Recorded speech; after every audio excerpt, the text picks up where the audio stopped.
Today I want to walk you through the process of how to build a brick lead. Here on this job here, we're laying brick right beside this wall where they did an addition. They bring the wall out too much than where it's supposed to be. The only option I have here was to put a soldier course. As you see, we have a soldier course underneath this course that we're laying bricks right now. What I did here to help with the situation is to bring the soldier course around 1/2 inch over, and then this one that I'm installing now, I put it over another 1/4 inch, so that way we can have our 1 inch cavity space at the back of the wall. It's very important. As we go in the video, we're just gonna build a lead on two sides, the two outer end, and then that way we can work the middle out afterwards. And I want to walk you through how to build a lead. So usually when I'm building my lead, I like to go between 4 to 3 bricks or even 5 bricks. Sometimes I try to go as long as the 4-foot level. That way you can level it as you go. Here I'm making a short one, and as I go up, I'm gonna start to make it more longer. But as I go in the video, you will see what I mean. And if you have any question regarding what we're doing here, feel free to leave them in the comment section. I'll be happy to answer your question. And if you're getting value so far from the video, go ahead and give your boy Ryan a thumbs up and subscribe for more upcoming video like this one. And if you have any other way that you would have done this, as you see here, the wall itself come over like I said earlier. If you have any other way that you would have done it, leave it in the comment section there so that one of my viewers might learn from that as well. Yeah, as you see, we level one side, then we turn the other direction so that way we can tie the corner. So we'll lay this brick, we're gonna install another one beside it. After that, we're gonna level it across, and we also need to plumb it up as we go. Whenever you're building the corner, it's very important to make sure you get it right. Take your time, no rush, because if you messed up the corner, which this is the lead that we're doing now, you're gonna mess up the entire thing. Now I'm just trying to build the corner come up above this lower roof right here, so that way we can use our corner posts. So once I go up like 2-3 courses from the lower roof there, then we're gonna put our corner post. Here I'm just installing a flashing, most of the time weeping. This helps to prevent the water from going on the inside of the wall. So after we install it, we're gonna go ahead and tape the seam usually, so that way we can help to prevent the water from sneaking there. Right above the roof later on, we're gonna use a metal flashing.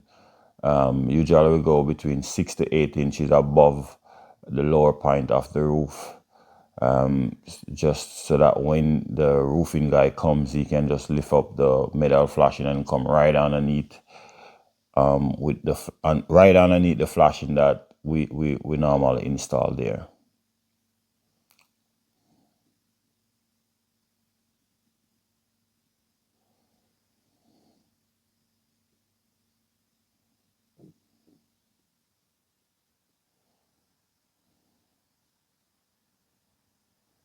See, I put my level across. It's the same result as in plumbing it. This brick have a bit of gritty on it, so sometimes it's kind of easier for me to, just level it across. I still can use the level that way. You see, I turn the level vertical just to make sure that everything is nice and plumb. Like I said, it's important to take your time, plumb it a few times just to make sure that you get it right. I also check as I go up top there, because I'm trying to work for my sill down at the other side of the window there.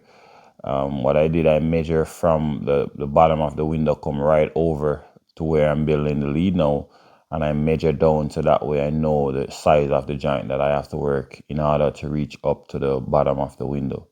Usually to do that, you would need a brick tape that you can get at any one of your building supplier. If you're working for a window or a door, usually you're going to need a brick tape to know the number that you have to work. And it's pretty straightforward and simple to use. All you have to do is know the size of the sill that you're going to use. Most of our sill that we use is like 3.5, so you would measure 3.5 plus a 1/4 inch or 1/2 inch joint and mark that down, and then you would measure from that measurement, come right down, and then that will tell you the size joint that you have to work. Now, if it says 0, you just need to work 0. If it says 1, that's the number you have to work until you get up to where you're going. So we finished that end. Now we're at the other end now, building our lead. We're just installing one brick here, finishing out this section here, and afterwards we're going to continue on to build our lead.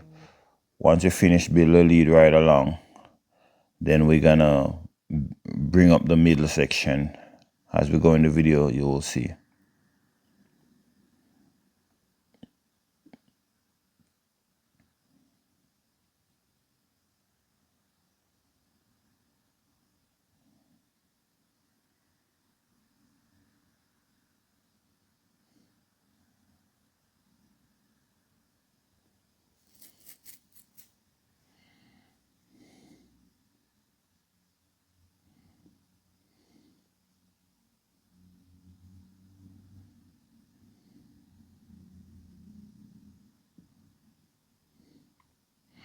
I remember when the client called me, he was a little bit panicking because the wall came over so much over, and he was like, Ryan, what can I do to fix this problem?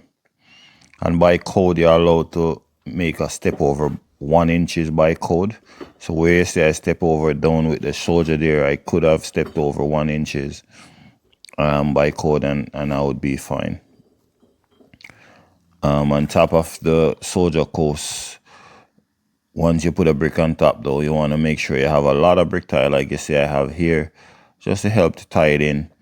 And as you go up, maybe every 6 or so, every 6 courses, you want to put brick tie just to help to strengthen the wall.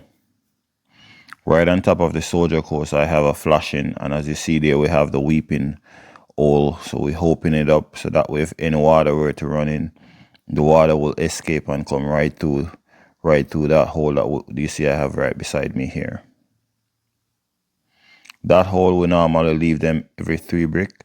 So every 3 brick you would leave a hole open, and try your best not to block up the back of the wall, because later on, if you block it up, it will prevent the water from coming through, and you don't want to have that. So yeah,